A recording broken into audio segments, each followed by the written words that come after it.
everyone, and welcome back to my channel. For those of you who are new here, my name is Brittani B.A. Franc, and I am an indie author. I own an online bookstore that specializes in digital sewing patterns and indie books, as well as surprise date with books, which I absolutely love creating. And then I am also a serial hobby collector. I just collect all the little hobbies and I love it. So let me get comfy. So today I am so sorry for how creaky this chair is. It's always so creaky, but I love it. I love filming here. So I hope you don't mind if there's just a little bit of background noise. For today, I wanted to, talk about all of the books that I read in April and May. And let me start off by saying it wasn't a lot. It was only, five? Can I count? 2, 4, 5? Yeah, 5 books. I count Babel as 2 books, but I wanted to talk a little bit about the books that I read this month and last, and just some random thoughts about them because I have some thoughts. I always have some thoughts when I'm reading. I'm not going in any particular order. I'm just gonna pick up the stack as I go. This isn't the order in which I read them. Let's just dive right in. The Florios of Sicily by Stefania Auci. I am so sorry if I'm mispronouncing that. This book was actually the only book that I DNF'd, and I feel so bad. I hate DNFing books, especially ones that start out so great. Literally the very first line of this book had me hooked. The earthquake is a hiss that starts in the sea and wedges itself into the night. I mean, what a brilliant, visceral, I don't even know how to describe it. I was trying to explain to my husband why this line moved me so much, and it's just that there was some sort of feeling that ran through me as I read this first line and several other lines throughout the book. However, as beautiful as the writing is, and which is very impressive to me considering this is a translated text, it is translated into English out of the original Italian. And after reading Babel, which I did read before this, my view of translated text is completely transformed. And I've always had respect for anyone who can, write or read in multiple languages or even speak in multiple languages. But after reading Babel and coming into this book, it just took on a whole new level, especially considering how beautiful the English translation was. I can only imagine how amazing the original Italian is. However, this book, I feel so bad. I hate saying that this book just didn't live up to the expectations that started at the very beginning. So we enter into the Florioses, this family that's apparently very famous in Italy for being a huge business family. They became very big over several generations, which are outlined throughout this book. And we enter in this pivotal moment when they are in their homeland and there's an earthquake. And after this earthquake, the family decides to leave for Sicily and start a new business there, or not even a new business. They just are starting their own aromateria, I believe is what it was called, which is selling spices and whole ground herbs and things of that nature. And when they come to Sicily, they're immediately ostracized. Nobody wants them there. Everybody hates them, especially all of the other business people who are in the same kind of arena. So all of that was so interesting. And I really was particularly drawn to, there was this little girl, her name was Vittoria, and she was an orphan that was placed in the custody of her aunt and uncle. And I was so drawn to her narrative. And unfortunately, as soon as she appears, she basically is pushed off the page. She was very much a tertiary character, and I was so disappointed because I was very curious about her thought process and the fact that she didn't want to live the same kind of life that she was seeing with her aunts and uncles that she was living with, and that just was so ripe with interestingness. I don't even have a better word for it. It was just, I was so curious. Unfortunately, she left. So that sucked. But, they still had another character named Ignazio, who is one of the OG brothers, and he runs the armatoria with his other brother, Paolo. And I did think that Ignazio's whole backstory and information was very interesting, especially his relationship with his sister-in-law, Giuseppina. But as the story wore on, and this happened with every character that I was very interested in, as the story wore on, I just felt more and more disconnected from the characters themselves. It was because so much of their internal interiority, dialogue, all of that good stuff was kind of stripped back, and I started to understand less and less the actions that they were taking, the decisions that they were making, the way that they treated one another. Yeah, it was kind of disappointing. And so I did try. I got to the 60% mark before I DNF. And by that time we were focusing on another character and I really didn't like him. And it's not that I am against reading about an unlikable character. I'm fine with it, but I wasn't interested in any of his decisions. I wasn't told or even shown why he was making the decisions he was making, aside from this one instance that he had when he was a younger kid, as to why he might maybe make the decisions he was making. I don't know. It was just, and that kind of happened with all the characters, which was very frustrating. It just felt as if everyone was making decisions without really having a good explanation behind them or good reasoning that I could discern. And maybe it's just that it's the wrong time for me to read this book. I mean, I did get to 60%, and usually once I'm past the 50% mark, I force myself to finish a book, but I just couldn't force myself anymore. But it's so sad because there's so many great lines in here. I have so many lines that I underlined that I absolutely adored.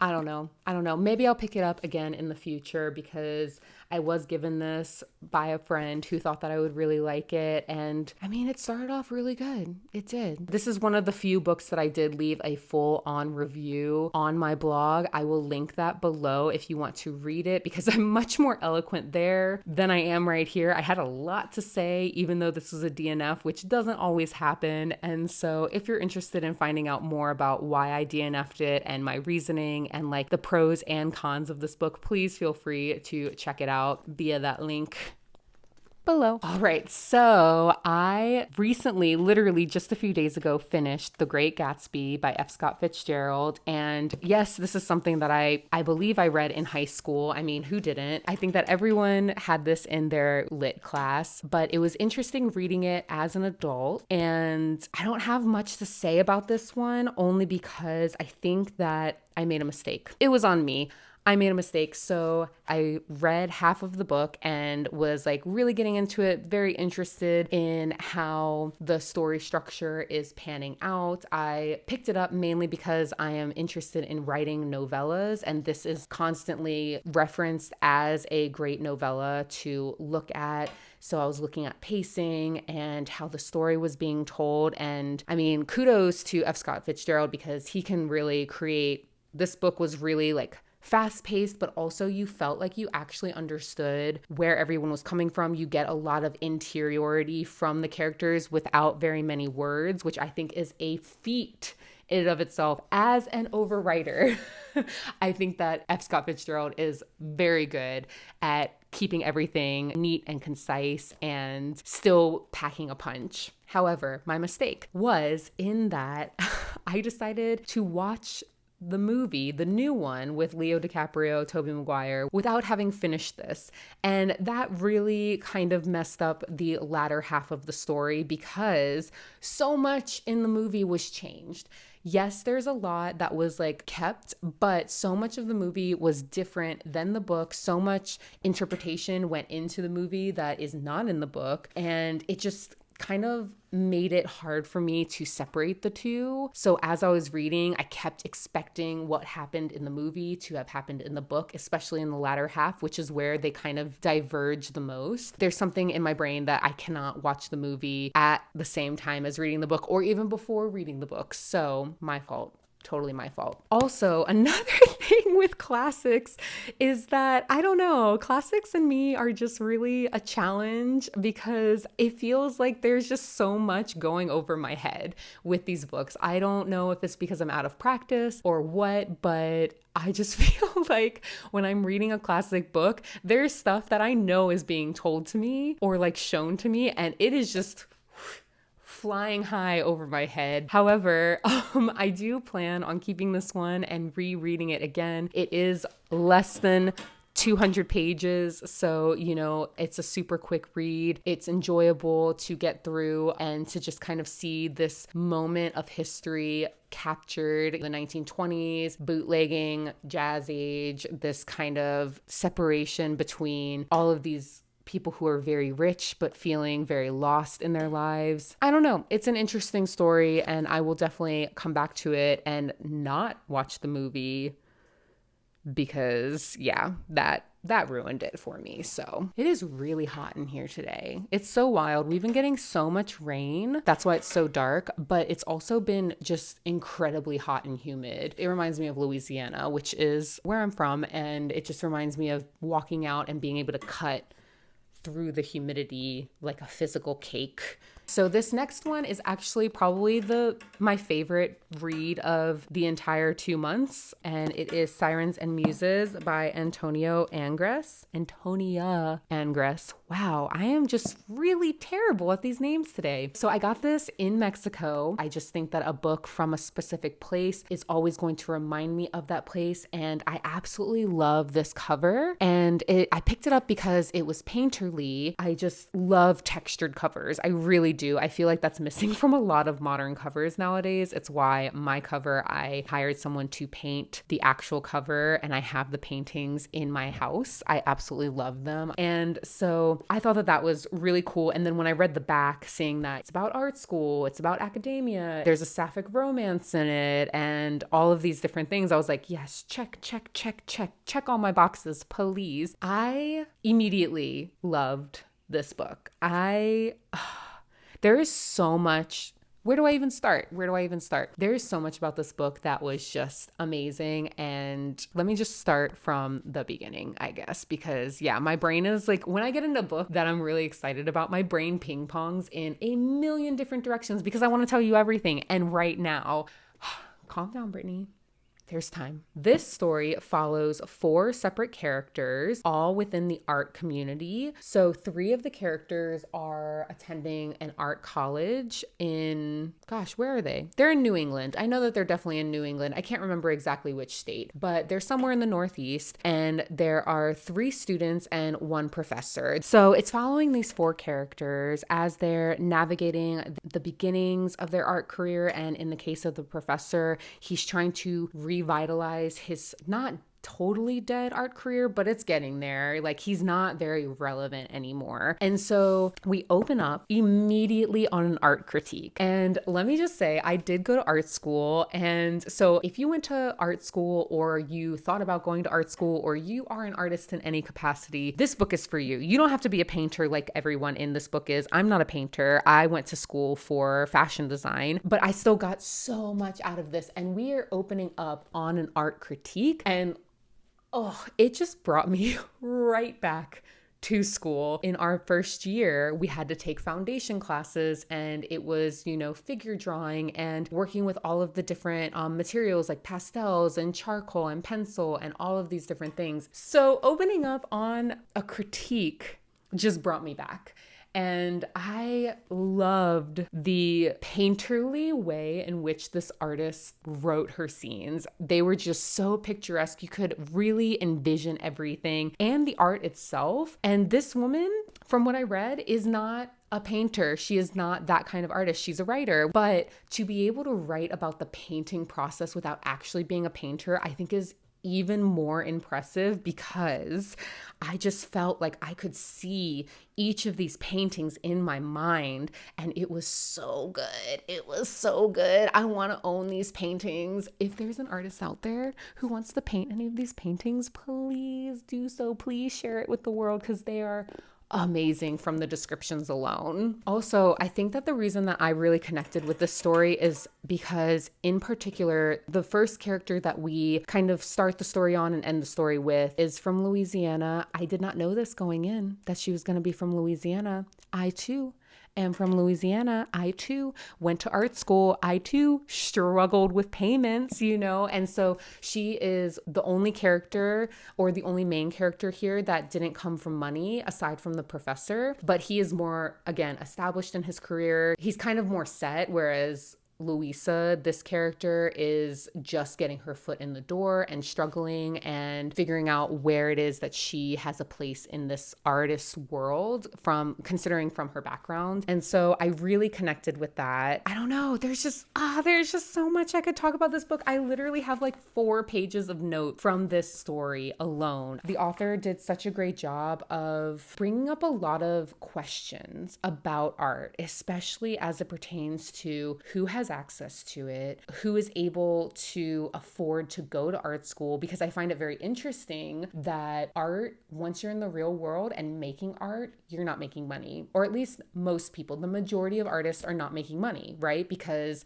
in a capitalist society, we don't really value art. We think that, oh, you should just do it for the love of it. You should just be doing this because it fills you with joy. And it's like, all right, yeah, I can do that. But also I need to eat and I need to pay my rent. And so you have this whole one side of this critique or these questions in this book coming up being like, okay, is art actually practical? But then you have this other side of it where it's like, there are a select few people who rise to the top as artists, and they're catering to the wealthiest of classes, which is so wild to me. It's like, okay, so first of all, art is super expensive. And so you're already eliminating the amount of people who can actually have access to art. And then you're further eliminating the public's access by making art so prohibitively expensive. And so it's just this very interesting dichotomy between the two. There's no right, there's no wrong. And I thought that the professor had the most interesting commentary on this, especially near the beginning of the book, because he and one of the other characters are kind of doing battle with each other. And he's looking at this kid who is obviously rich. And in his mind, he's like, has this kid ever had to work for what he's been given? Does he even understand the value or the feeling of accomplishment, that first check that you get for making something with your own 2 hands, how good that feels? And yeah, I don't know. It just raised so many good questions. So many good questions were raised in this book. And another thing before I finish, because I mean, there's just so many things. One, this author is great with symbolism. I'm just going to put that out there. I think that this is probably some of the best symbolic writing I've ever read in my life. I loved the little moments placed, especially in high moments of tension. There's just like these little outlying sentences that you're just like, why is this here? Oh, it's because it's symbolic of the situation, and it's brilliant. But also, I think that the other main point that this book really does a great job of kind of putting in the reader's face is all of these characters are judging each other without actually knowing each other. And that knowing of another person, like being able to know them fully, is really explored in such beautiful depth in this story, because even as the characters get close and pull away and get close, you're constantly questioning whether they actually know each other. And even one character says something of that nature. She says that she is worried that these 2 characters don't actually know each other and that they never will. And then the other character responds like, well, what do you think I'm trying to do by painting you?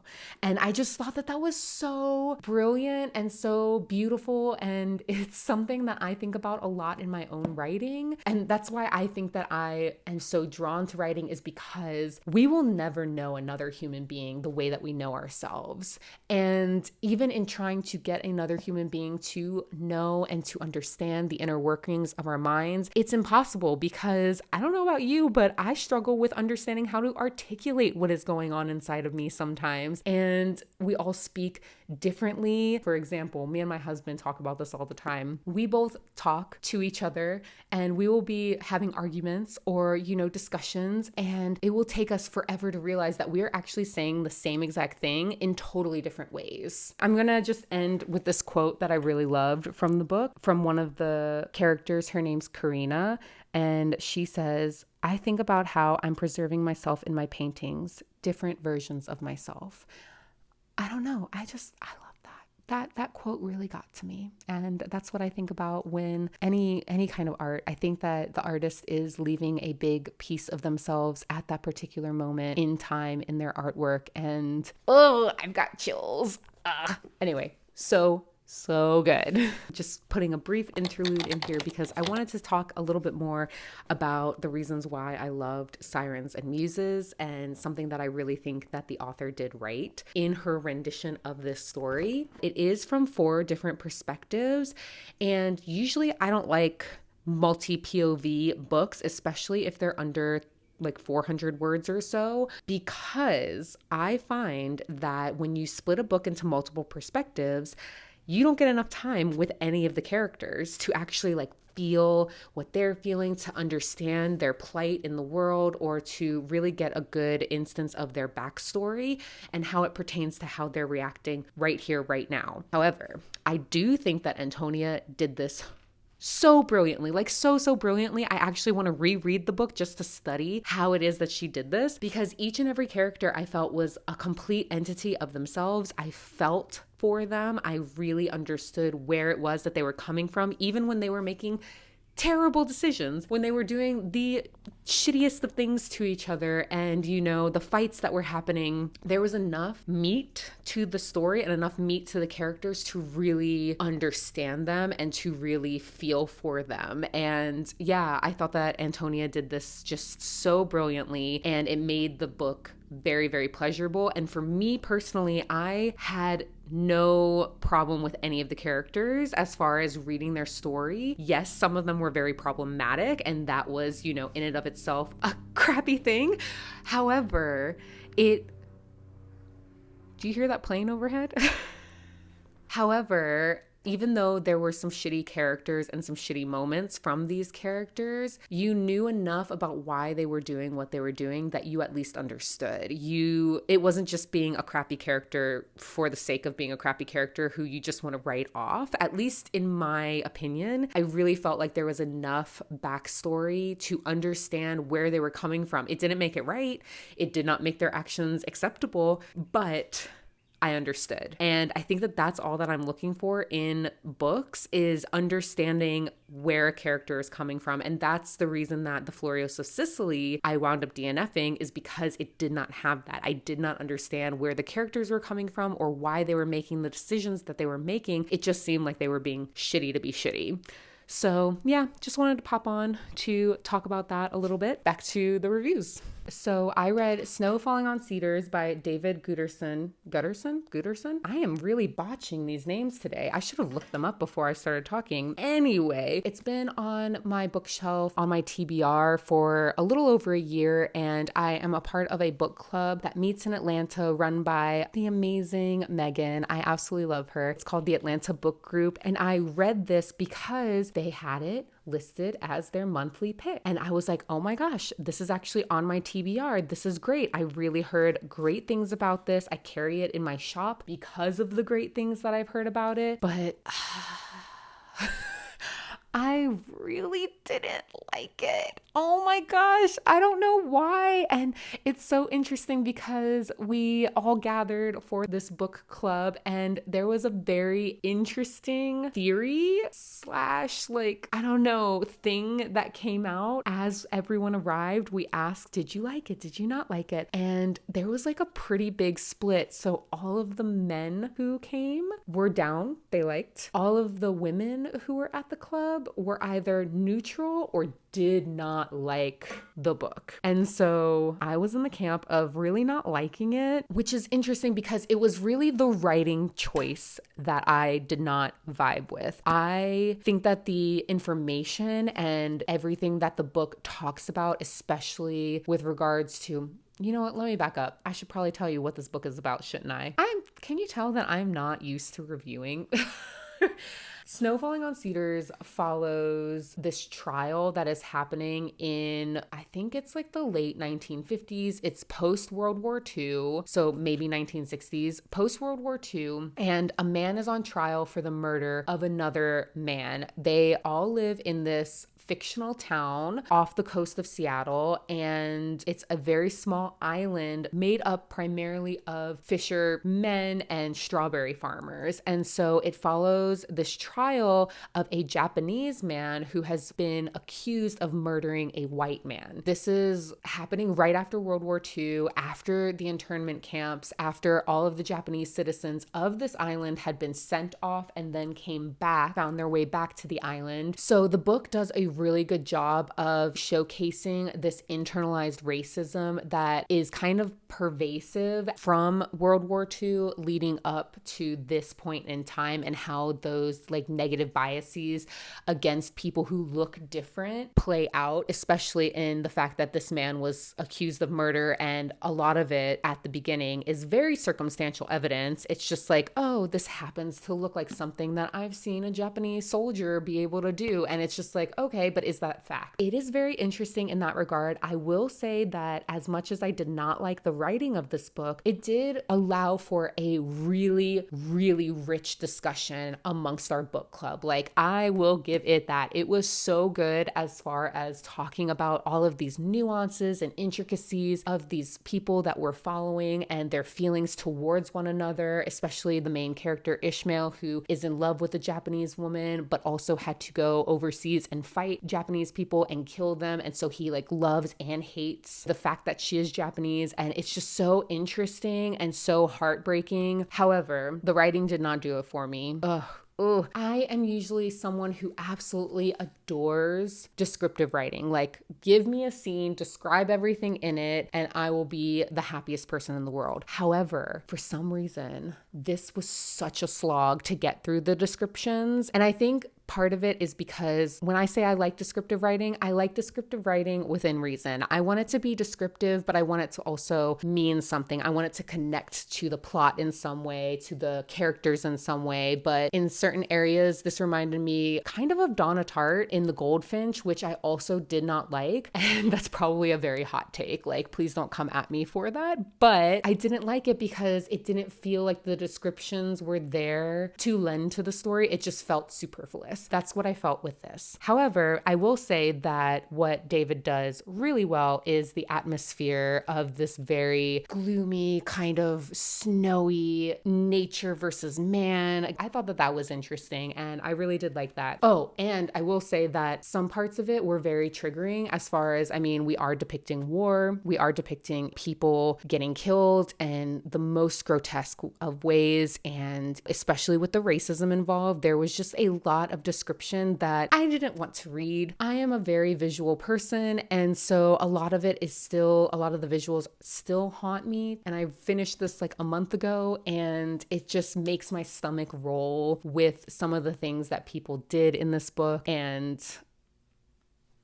yeah, it's just, I don't know if the author was trying to show just how war really dehumanizes the other side, the other people that you are fighting. If that was this author's intent, he did a great job. I just didn't like it. I really didn't like it for that fact. So another brief interlude to talk a little bit about snow falling on Cedars, because I realized talking to my friend today, we were talking about all things books. And one of the things that we talked about was when you read a book that you don't initially like, but then discuss it with other people, or you read the reviews of other people on like Storygraph or Fable, and you are shown instances in which you're like, I didn't think about it that way when I was reading this. Like, that's a very good point. This is why I love reviews. This is why I love hearing all the different perspectives, because as we were talking about it, I remembered that in book club, we were all sitting around talking. And like I said, the women were like either neutral or did not like the book, whereas the men really liked the book. Even if they didn't love it, they had more of a positive reaction to it. However, sitting and talking with each other, we all kind of merged more towards the center.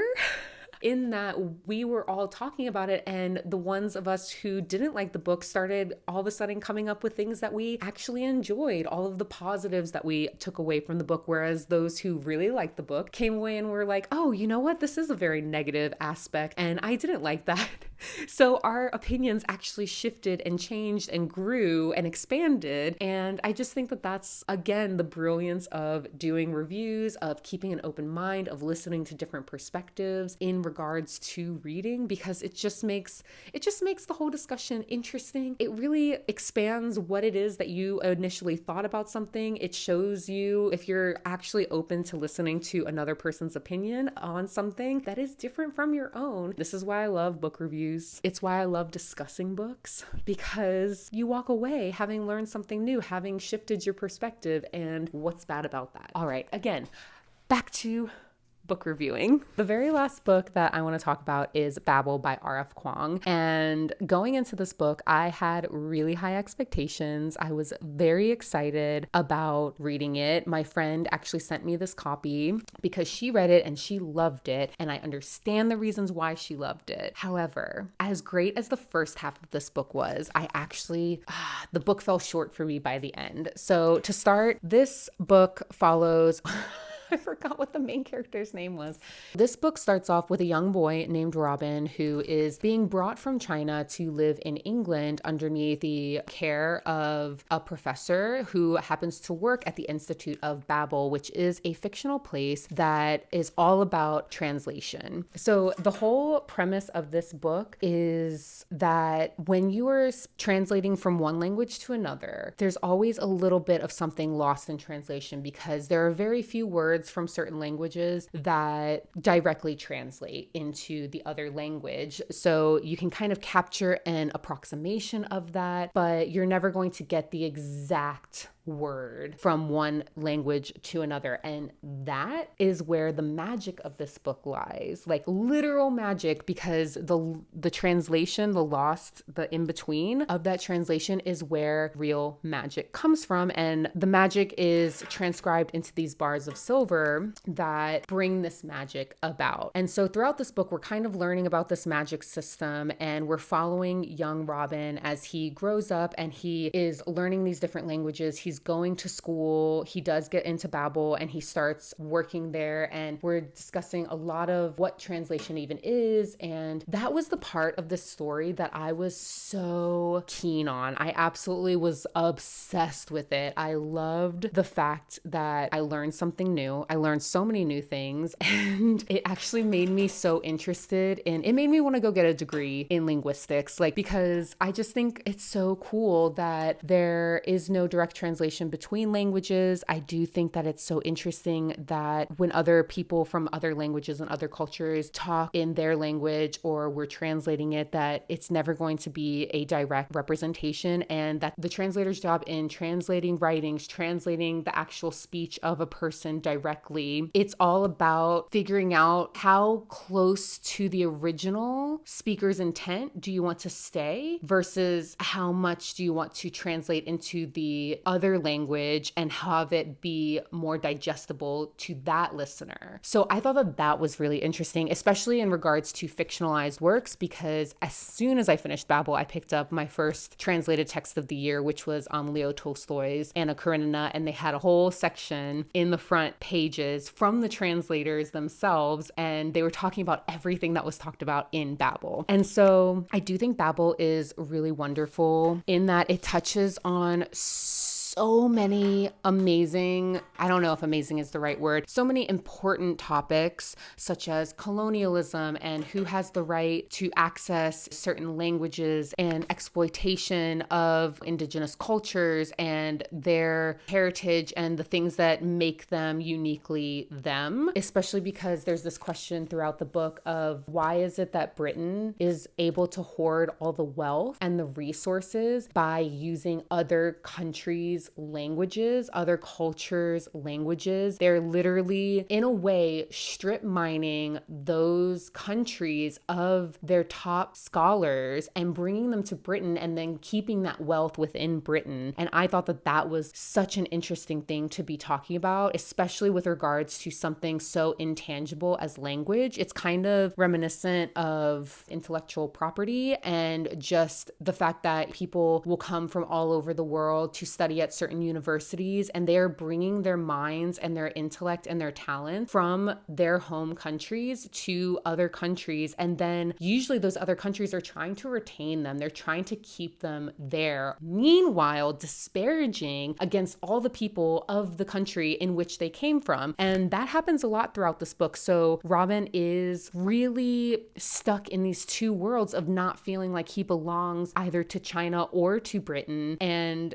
it's just so heartbreaking to see him have to navigate this world. And there are 3 other characters that are kind of in his cohort with him, and 2 of them are people of color. And it's very similar for those 3, where they're all dealing with these intricacies to different levels of the racism. And then one of the characters has racism and sexism put on top of each other. And it's just really, it is very hard to read because it's so heartbreaking to see what it is that they have to go through, the code switching, the different ways in which they have to interact depending on the person that they're with. So all of that was really, really great. However, for whatever reason, the end of the book just did not land with me. I'm not sure what it was about it that didn't quite hit for me, but I felt like the story started to fall apart, and the parts that were the most interesting to me were either beaten over my head, like racism is bad. It's like, I get that. Racism is bad. That is very prevalent throughout this book. Like, you don't have to keep reminding me that it's bad. And then there were certain aspects of the book, I don't know, it's just hard to describe, but it is interesting because, as I just said, you were beaten over the head with some of the themes very strongly. But I did recently watch a book. I did recently watch a YouTube video. If I can find it, I will link it here, by another reader, writer, reviewer who was talking about satire. And I didn't realize that there are actually multiple forms of satire. And so she goes on to talk about why modern audiences don't like satire. And I'm starting to wonder if R.F. Kuang's book is technically considered a satire, because one of the descriptions was very similar to a lot of the complaints that I've seen in negative reviews about Babel, about the fact that people believe R.F. Kuang thinks that her audience is stupid, and so she's like really spelling things out for them. But once I learned the definition of one of these specific satires, which of course I can't remember the exact one, I can't remember any of the satire names, but once she talked about that in her video, I was like, oh, maybe that was intentional. Maybe R.F. Kuang doesn't think that we're stupid. She's just writing satire, which opens my mind, blew my mind in so many different ways, and makes me reevaluate this entire story and makes me want to rate it even higher if that was her intent. All that to say, honestly, this story was really good. I do think that it's something that everyone should read because it's just so fascinating. The magical world in which Kuang was able to build and the, parallel universe that she has created for us that also reflects back onto what is happening right here, right now, I think is brilliant. This one's left me with a lot to think about. I do think that I will reread it in the future, and maybe I will have a different lens by which to look through. And hopefully by then I'll also, be able to talk better about books, because I feel like I'm struggling to actually articulate everything into words that I want to say about these books. But I also hope that I am a much more observant reader at that time, and that I just get something new from it, because I do think that reading books over and over again, you get something new out of it each and every time. My God, am I sweaty? Oh my gosh, it's so hot in here. Why is it so hot? Is it just because I'm nervous? I'm nervous. I think that's why, because this is my first time trying to talk about books in front of a camera and not just with friends. And I feel like I'm much better at discussing books with other people in the conversation because they'll say something that reminds me of something else in the story. Whereas when I start talking about a book just off the cuff, I go blank. It's as if you have asked me what I want for Christmas or something like that, or what I want for my birthday. And you know that there's stuff that you want or that you've been eyeing and you'd like to ask for it as a gift. But as soon as somebody asks you what it is that you want, you just are like, I don't even know what's my name. I do hope that you enjoyed this first stumbling through of my book review. Was it fun? I don't know if I had fun doing it, but I do hope to talk more about these books that I'm reading because I really do just love talking about books. I love hearing other people's opinions. So if you have read any of these books, I would love to hear what your opinion on these books has been. Like, even if it's different from mine, I am so open to the discussion. I am so excited to hear what your thoughts are and what you loved, what you didn't love. And yeah, like, please leave that in the comments below. And if you like this kind of information or you think I did a better job than I feel like I did, please let me know and I will continue doing these reviews, these wrap-ups, whatever I want to call them, whatever you want to call them. I don't know. That was fun. Ish. I only read 5 books, but that's okay because it's not a competition. I didn't even read all 5 of the books. I only read 4. I'm here to say that it doesn't matter how many books you read in any given month. It could just be one. It could be half of one, and that is perfectly okay. That is perfectly fine. That's awesome. That's freaking amazing. You go. I'm going to stop rambling. I'm going to go. Thank you so much for being here. Feel free to like and subscribe if you are interested in this type of content. And if not, you know, that's okay too. I'm so sorry that I rambled on. I'm going to go now. Bye.